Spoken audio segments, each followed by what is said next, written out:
অবস্থা দেখেন যে টাঙ্গাইলের ৮টা আসন, সেই ৮টা আসনের মধ্যে ৫টিতেই বিএনপির প্রার্থী বদলের দাবি, সিদ্দিকীরাও আলোচনায়।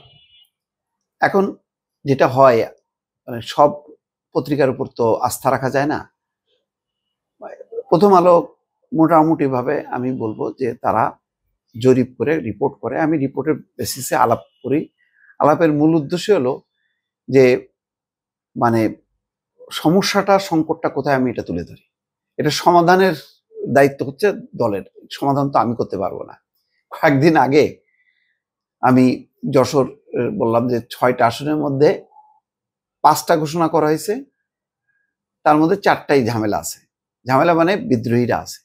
এটা যেন ওই বিএনপির হাইকমান্ড যাতে এটার দিকে নজর দেয় এবং সমস্যাটা মেটায়, সেই ধারা অনুযায়ী কিন্তু আমি কথাগুলি বলি। আমার তো কোনো প্রার্থীর পক্ষে বিপক্ষে আমার অবস্থান নেওয়ার কোনো বিষয় নেই।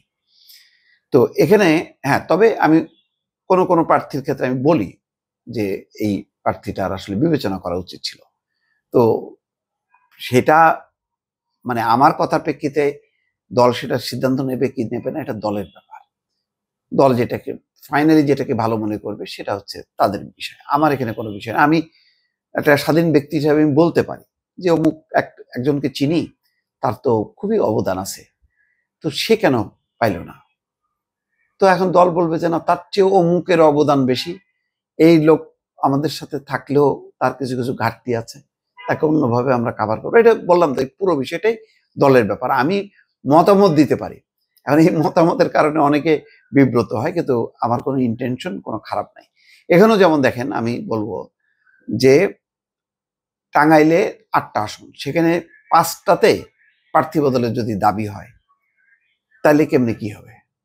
আপনার এইরকম ভাবে যদি সমস্ত জেলা পর্যায়ে দেখা গেল যে সে কোনো জেলায় ৫টা ৬টা ৭টা ৮টা করে আসন আছে, তো তার মধ্যে যদি অর্ধেকের বেশি আসনে যদি এরকম বিদ্রোহী প্রার্থী থাকে, তাহলে তো দলকে তো চিন্তা করতে হবে যে আসলে কি তাহলে প্রাথমিক আমরা মনোনয়ন ভুল দিলাম, এটা কি পুনর্বিবেচনার অবকাশ আছে কিনা, সেইটাই আমি ইঙ্গিত করছি।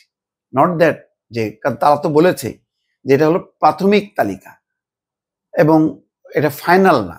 ফাইনাল করবেন দলের ভারপ্রাপ্ত চেয়ারম্যান, তিনি দেশে আসবেন, এসে আবার হয়তো পুরো রিভিউ করে এর মধ্যে নির্বাচনী তফসিল ঘোষণা হবে, তারপরে ফাইনাল তালিকাটা তিনি দেবেন। এর মধ্যে এমন আছে যে এখন যে ঘোষণা হয়েছে এখান থেকেও কিছু হয়তো শরিকদেরকে দিতে পারে, আবার শরিকদের জন্য যেটা চিন্তা করেছিল সেখানে হয়তো বিএনপির প্রার্থী দিতে পারে। অনেক রদবদল হবে। এটা মানে বিগত দিনের অভিজ্ঞতার আলোকে বলছি যে কোনো কিছুই মানে ফাইনাল না। ফলে ওইটা চিন্তা না করে, মানে যেমন জামাত কি করছে, তারা প্রথমেই আমি বলবো যে এই স্ট্র্যাটেজিটা ভালো, ৩০০ আসনে প্রার্থী দিয়ে সবাইকে নামায় দিছে। বিএনপি যখন নাকি ২৩৭টা দিয়ে সবাইকে মাঠে নামায় দিল, তখন একটা হইচই শুরু হয়ে গেল এবং দেখা গেল প্রত্যেকটা আসনেই আরো ২জন ৩জন করে আছে। ফলে প্রায় ১,০০০ প্রার্থী কিন্তু এখন সারা বাংলাদেশের নির্বাচনী মাঠ দাপায় বেড়াচ্ছে, যার জন্য কিন্তু এই খবরগুলি এখন গুরুত্ব পাচ্ছে। বিএনপি যেহেতু নির্বাচনী মাঠে এখন দাপায় বেড়াচ্ছে। এখানে টাঙ্গাইলের ৮টি আসনের মধ্যে ৫টিতেই বিএনপির প্রার্থী বদলের দাবি তুলেছেন দলের একাংশের নেতাকর্মীরা। মনোনয়ন পরিবর্তন না হলে আগামী জাতীয় সংসদ নির্বাচনে বিদ্রোহী প্রার্থী হিসাবে অংশ নেওয়ার ইঙ্গিত দিয়েছেন একাধিক নেতা। এটাই দেখেন আর একটা সংকট। এর মধ্যে অনুসারীদের নিয়ে প্রচার চালাচ্ছেন বিএনপির প্রার্থীরা। এটা ঢাকা থেকে শুরু করে তৃণমূল সব জায়গায় হচ্ছে। ২ আসনে কৃষক শ্রমিক জনতা লীগের সভাপতি আব্দুল কাদের সিদ্দিকী এবং তার বড় ভাই সাবেক মন্ত্রী আব্দুল লতিফ সিদ্দিকীর কর্মী সমর্থকদের সরব উপস্থিতি লক্ষ্য করা যাচ্ছে। তারা আগামী নির্বাচনে অংশ নিলে এবং দলীয় অসন্তোষ না মিটে গেলে আসন দুটি বিএনপিকে চাপে পড়তে হতে পারে বলে মনে করছেন অনেকেই।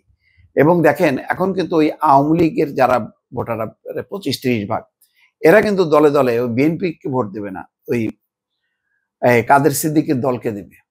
এরকম আরো অনেক আসনে তারা কিন্তু স্বতন্ত্র বা অন্য একজন সমমনা কাউকে দেবে। ফলে আওয়ামী লীগের ভোট খুব বেশি বিএনপি পাবে আমার মনে হয় না, কিন্তু বিএনপির মধ্যে যদি ভোট ভাগাভাগি হয় তার সুবিধা কিন্তু জামাত সহ অন্যরা নেবে। সুতরাং বিএনপির আমি জানি যে গত ৮-১০ দিন ধরে তারা প্রতিদিন আলাপ আলোচনা করে করে করে নিরসনের চেষ্টা করছে, কিন্তু খুব নিয়ন্ত্রণে চলে আসছে মনে হচ্ছে না। এবং এটা হয়তো আগামী কয়েকদিনে তাদের এই নানা ধরনের মানে প্রাথমিক মনোনীত প্রার্থী এবং যারা অন্যরা প্রত্যাশী তাদের মধ্যে এই উত্তেজনাটা কিন্তু আরো বাড়বে। সুতরাং বিএনপিকে এই বিষয়ে সমাধানটা করা খুব জরুরি। নির্বাচনের মাঠের এই সুযোগটা যদি অন্য পক্ষ নিয়ে নেয়, এটা বিএনপির জন্য দুঃখজনক হবে।